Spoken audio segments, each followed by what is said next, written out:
যে অ্যানালিটিক্যাল ওয়েতে কি করে একটা জন্মছক থেকে বিচার বিশ্লেষণ করা উচিত, কোন কোন গ্রহের শনি গ্রহের সঙ্গে এফেক্ট, এবং সবথেকে বড় কথা হচ্ছে জন্মছক থেকে শুরু করে নবাংশ চার্ট থেকে শুরু করে দশমাংশ চার্ট থেকে শুরু করে D24 চার্ট অবধি অ্যানালিসিস করে সেটাকে বার করা যে মানুষটার ভালোবাসা প্রকৃত পুরাতত্ত্ব পুরাবিজ্ঞান সেই আঙ্গিকে, নাকি পিওর সায়েন্টিফিক তার নলেজের দিকে তার ধ্যান ধারণা।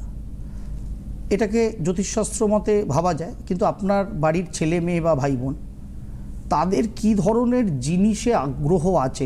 দেখুন, আমাদের প্রত্যেকে আমরা ছোটোবেলায় সবাই সব কিছুর মাস্টার হই, যদি নাও হই পিতামাতা করাতে চায় বা বাড়ির লোক করাতে চায়, এটা নিয়ে কোনো আপত্তি নেই, কারণ সব কিছু একটু একটু জানা ভালো।